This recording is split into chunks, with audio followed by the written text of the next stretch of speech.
Hello! Hello, hello, hello! Magandang araw at magandang buhay at panibagong vlog na naman si Bonsai Stanglong po. So, natatandaan nyo ito ang ating bonsai.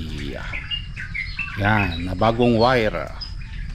So, ito yung iriripat natin.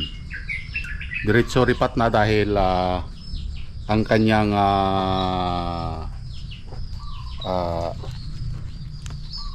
extension pot ay sira na, okay, sa kalumaan. Okay, matagal na kasi ito. Yan. So kailangan nating iripat, i-transfer doon sa isang paso na babagay sa kanya. Okay, so patubo na yung kanyang mga dahon. Ayan o. Mag-umpisa na siyang pasibol. Okay, ito ay sa 1 week na na-wire ang kamuning tulis. Yan. So, isa na rin siya dyan, oh. Oh. Yan din yan. Tinubuan na. Okay? So, ito yung ating iriripat ngayon. Okay? Samahan niyo ako, guys. At panoorin natin kung paano ang ginagawa kapag tayo ay nagre-ripat. Okay? Siyempre, pinakuha natin yung paso na ating paglalagyan na bagong pot ng ating halamang bonsai. So makikita nyo dito malalaki yung mga butas ng ating paso. Okay? At nilalagyan din natin yung panali doon sa halamang bonsai. Okay? Napaka-importante yan yung iangkla natin yung bonsai para hindi ito magagalaw or hindi ito matutumba kapag ito ay masagi. Naka-stable lang ang kanyang katawan dyan. At the same time, pagkatapos natin malagyan ng panali, yung mga butas naman ang ating sasaraduhan para hindi mahulog yung ilalagay nating pinaka-medium or yung buhangin. So ang paglalagay ng buhangin, itutumbok lang natin dyan sa pinakagitna. Okay? So yan, lalagyan muna natin yung kanyang butas bago natin i-todo yung paglagay ng buhangin. Yan. So itinumbok lang natin dito at tanggalin yung bato na malalaki. Yan. So makikita nyo purong buhangin yan, ha. At hahaluan natin ito ng vermicast or yung mataba na lupa. Yan, katulad yan. So hahaluan lang natin para naman yung ating ilalagay na halaman ay mas lalong tumaba. Yan. So halos 20% lang na vermicast ang ating inilagay. At ito na, i-uproot natin ito dahil malamang ang sa sobrang luma na, sobrang tagal na dyan yung ating halaman, ang kanyang mga ugat dyan ay nasa baba na. Okay? Yan. So makikita nyo dito sa video na ang kanyang mga ugat ay nandun na sa extension pot. Okay? Yun yung trabaho ng extension pot, yung may makainan ang ating halaman. Yan. So putol-putulin lang natin dito yung kanyang mga ugat. Nakita nyo, oh, sobrang kapal ng ugat, sobrang tagal na nakapatong na dun sa batya na yon. So ang kamuning tulis na ito ay ayaw niya yung laging nagagalaw. Ayan, kabaliktaran sa kakilala ko. Ayaw yan yung palaging nagagalaw. So nakita nyo dito, halos kalahati ng kanyang mga ugat ay tinanggal natin. Okay? Nagbawas tayo dito. Ganyan mag-ugat ang isang kamuning tulis. Matagal na hindi nagalaw ito.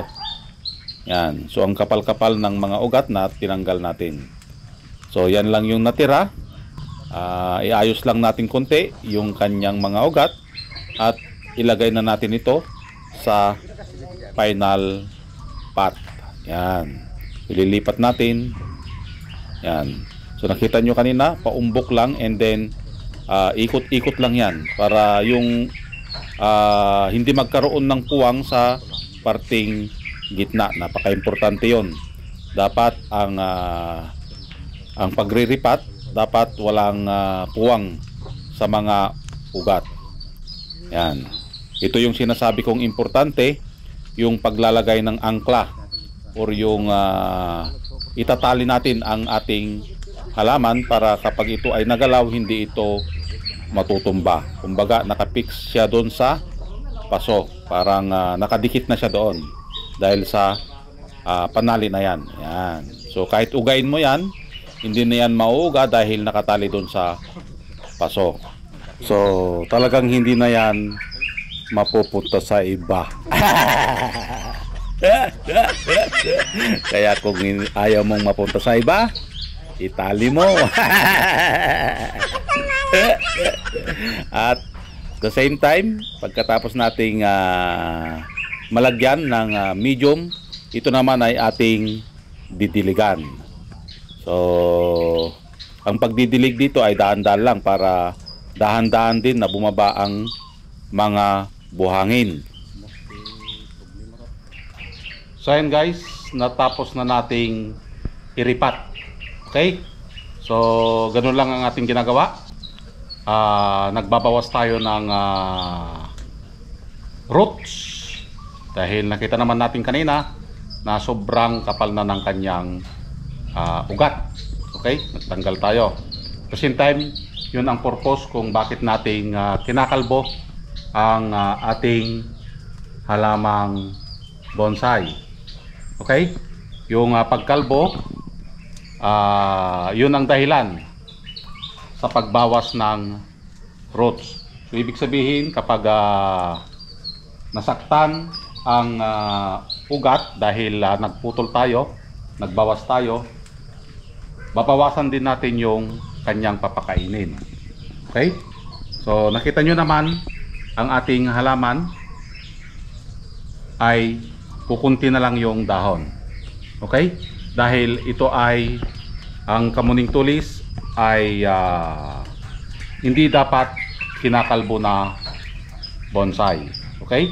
So, mga isang linggo dito sa lilim bago natin pasilipan ng araw dahil halos 50% okay, or 40% ng natanggal sa kanyang mga ugat. Okay? So ito na yung kanyang kabuuan. Yan. Ito nyo. Kalbo siya. And then antayin natin na sisibulan ito. Malamang sisibol at sisibol ito. And then ito. Yan. So buhangin lang. Okay? Kita nyo? Buhangin lang yung inilagay natin. At itinali. Yan. Okay? So yun. So antayin natin ito na mailagay natin sa bonsai show dahil i-entry natin ito as all new trees. Okay, pag sinabing all new, bagong labas na puno, wala pang award, wala pang nakakakuha, yun yung kanyang sasalihan. Okay? So, maraming salamat at nasamahan nyo na naman si Bonsai Tanglong po. Hanggang sa muli.